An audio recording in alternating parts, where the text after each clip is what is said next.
Hey guys, it's Ty with Ty the Dog Guy on the Daily. I want to talk to you today more about systems.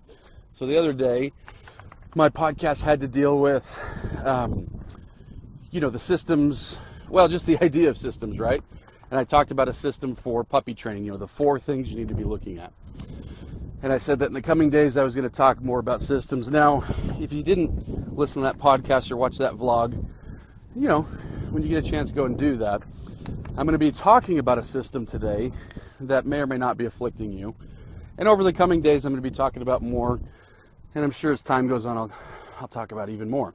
But I wanted to talk about the system for house training a dog.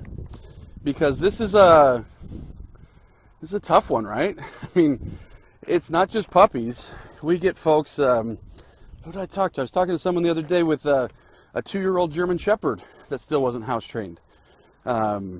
I talk to people all the time with 4-year-old Shi Tzus and 4-year-old Chihuahuas that aren't house trained. And so it's one of these things that house training is tough. And so you need a system to do it. And like I say, why not use a system? Why try to reinvent the wheel and try to come up with, hey, what might work for you? Why not figure out what has been proven to work time and time again? So my house training system has been used, I'm going to say thousands of times, with my own personal clients, hundreds and hundreds and hundreds over the years. And then, of course, my DVDs, my videos, my books and stuff have helped house train thousands of other dogs over the years. And so this is a system that I know that it works. Come on, Chip. Good girl. I know that it works. I know that it tends to work pretty darn fast. And I know that it's terribly effective because it's worked over and over. So let me give you the 4 components. Now, when you're house training your dog, some of these components may be more important than others. Some you may end up not really even needing to do at all. But every dog, on some level, needs these components. Like I said, you may not do them. Your dog might naturally fall into some of them. But on some level, these 4 components are going to be necessary to house train your dog. So, number 1 is supervision or prevention.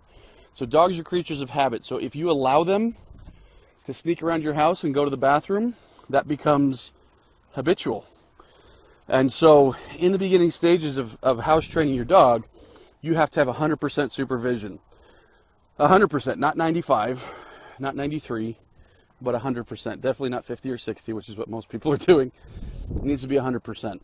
And when people say, well, I can't watch my dog all the time, sorry, you have to.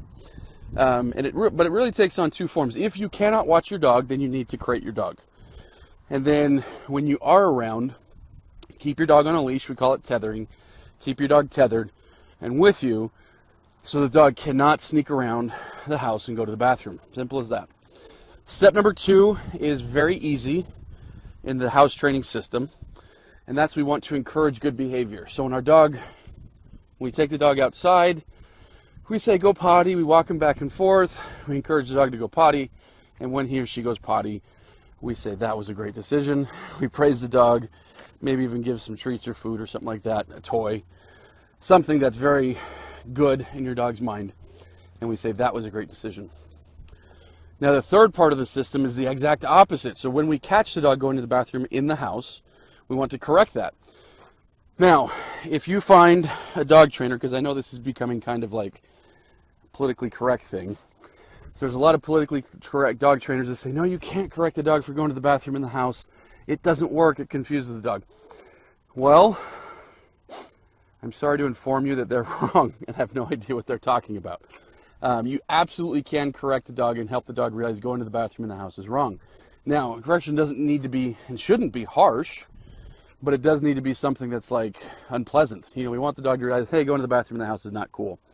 And so with your dog tethered and with your dog on a leash, it becomes very easy to correct. So I'm sitting there cooking dinner, dog's on a leash next to my side, dog starts to squat to go to the bathroom. I grab that leash. No, couple quick tugs and we start heading for the back door as quick as we possibly can. And that's as simple as it should be. Now, you can't correct the dog after the fact, like 20 seconds or 2 minutes or whatever, because the dog won't be able to create the proper association. But you can absolutely correct the dog in the moment and help the dog realize going to the bathroom indoors stinks. Now, if you do this well, so I'm just thinking, the last 4 dogs I've raised, this is the 4th one. She had one time I had to correct her for going to the bathroom in the house. My other dog, who's still alive, Honey, she's almost 14. When she was a puppy, I think it was 3 or 4. My other dog, Rocco, the Rottweiler, he passed earlier this year. When he was a puppy, I think it was 2. 2 times I had to correct him. My other dog that I gave to my brother, I think it was 2 or 3. And so, the last 4 dogs that I've raised over the past decade that have been like, kind of my dogs, I think I can count on 2 hands total the amount of times I've had to correct. Because if you're supervising properly, the opportunity to go to the bathroom is almost eliminated. The opportunity to go to the bathroom indoors is almost eliminated. So the only time that they do is, when they're screwing up, making a mistake, we just correct it and we really quick get them outside. And so the dog starts to realize, every time I go to the bathroom outside, it's like this little party. Every time I go to the bathroom inside, they don't like it. And not only that, like I say, they don't get any opportunities to go inside when they're not being supervised. And so they don't get any positive reinforcement from peeing inside, which a lot of dogs do. They sneak away, they pee, and it feels good. And so it's positively reinforced. And then the last part of the house training system, formula, is to get your dog on a schedule. Now, it doesn't have to be set in stone, but there's certain things that you want kind of scheduled and routine. Food, water, and potty. So when I say water, I don't really schedule it, but I will cut it off in the evening for puppies that struggle to make it overnight. So I might cut it off a couple hours before bed. Food, you definitely want your dog on a food schedule. Don't free feed. Free feeding leads to problems. And then a potty schedule. You want to take your dog out to the bathroom first thing in the morning, last thing at night, after eating, an hour after eating, after playtime, anytime you take him out of the crate. And if you do that, you'll get your dog house trained. Like I say, this works every time. There is no, I can't think of any exception. The only exceptions are when people don't work the system. And so again, if this is a problem you're dealing with, no reason to reinvent the wheel. No reason to try to figure out a new way to house train your dog. Follow those 4 steps, and it will happen.